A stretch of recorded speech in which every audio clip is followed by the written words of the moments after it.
ఓం సదాశివసమారంభాం వ్యాసశంకరమధ్యమాం అస్మదాచార్యపర్యంతాం వందే గురు పరంపరాం.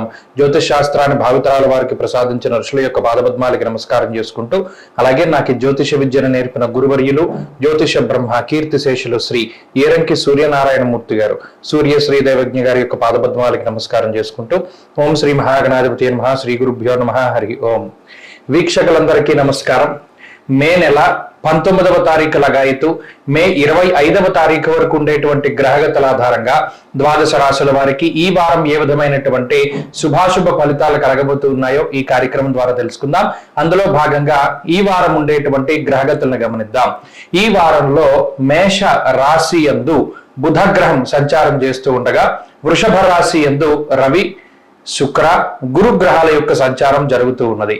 అలాగే కేతువు కన్యా రాశి యందు, కుంభమందు శనేశ్వరుడు, మీన రాశి యందు రాహుకుజుల యొక్క సంచారం ఉండగా, చంద్రుడు ఈ వారంలో కన్యా, తుల, వృశ్చిక రాశుల యందు సంచారం చేయబోతూ ఉన్నారు.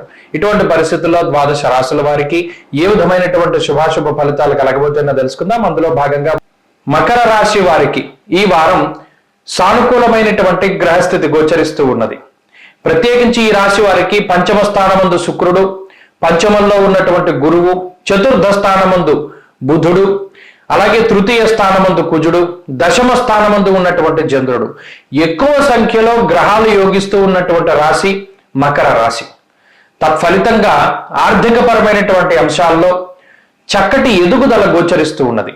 ఆ ఎదుగుదల కూడా ఏదో ఒకేసారి ఆర్థికంగా లాభం కలుగుతుంది అన్నది కాదు, చాలా ర్యాపిడ్ గ్రోత్ అంటారు దాన్ని. అనగా క్రమేపీ ఆదాయ మార్గాలు పెరుగుతూ ఉండడం, గతంలో ఏర్పరచుకున్నటువంటి ఆదాయ వనరుల ద్వారా ఆదాయాన్ని సంపాదించేటువంటి పరిస్థితులు, అలాగే మీకు డబ్బు ఇవ్వాల్సినటువంటి వారు సకాలంలో డబ్బుని ఇస్తూ ఉండడం, అలాగే మీరు ఏవైతే కష్టపడుతూ ఉన్నారో గతంలో కష్టపడినటువంటి వాటికి ఇప్పుడు మీరు కష్టపడుతూ ఉన్నటువంటి దానికి చక్కగా ప్రతిఫలం రూపేణ ధనం కానీ, లేదా పేరు ప్రఖ్యాతలు కానీ, లేదా మరి ఏ ఇతరత్ర లబ్ధి అయినా సరే చేకూరుతూ ఉండేటువంటి పరిస్థితులు మకర రాశి వారిలో ఉన్నాయి.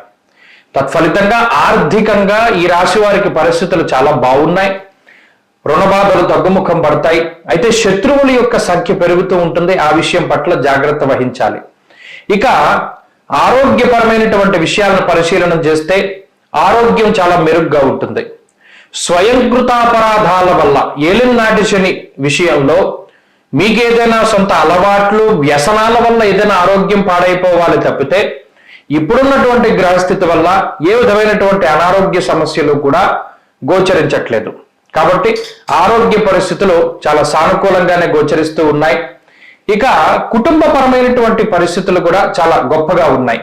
కుటుంబ సభ్యుల యొక్క సహకారం కానీ, కుటుంబ సభ్యులతో మీ ప్రవర్తన, కుటుంబ సభ్యుల యొక్క ప్రవర్తన మీతోటి, వీటన్నిటినీ కూడా పరిశీలన చేస్తే మానసిక ప్రశాంతత దొరుకుతూ ఉంటుంది. అందరూ కూడా మీకు సహకరిస్తూ ఉంటారు, మీరు చెప్పినటువంటి మాటను వింటూ ఉంటారు. ఇక ఉద్యోగ, వ్యాపార, వృత్తి, ప్రవృత్తికి సంబంధించినటువంటి అంశాలను పరిశీలన చేస్తే వాటిలో చక్కటి ఎదుగుదల గోచరిస్తూ ఉన్నది. మంచి అవకాశాలు వస్తాయి, మంచి ఉద్యోగం దొరుకుతుంది. ఉద్యోగం మార్పు చేసినా, వ్యాపారంలో ఏదైనా కీలకమైన మార్పులు, ఒప్పందాలు చేసినా అన్నీ కూడా మీ యొక్క ఎదుగుదలకే మిమ్మల్ని తీసుకుపోతూ ఉంటాయి. అలాగే విద్యార్థులకి గ్రహస్థితి బాగున్నది. స్త్రీలకి కూడా ప్రత్యేకించి ఈ గ్రహస్థితి మానసిక ప్రశాంతతకి అవకాశాన్ని ఇస్తూ ఉన్నది. మకర రాశి వారి ఈ వారంలో మరింత అనుకూలమైనటువంటి ఫలితాలని సాధించడానికై దక్షిణామూర్తి యొక్క ఆరాధన చేస్తూ ఉండడం చెప్పదగినటువంటి సూచన. ఈ వారంలో కలిసి వచ్చేటువంటి రోజు శుక్రవారంగా చెప్పవచ్చును. అదృష్ట సంఖ్య 1, అదృష్ట వర్ణము లేత పసుపు రంగు. తదుపరి కుంభరాశి.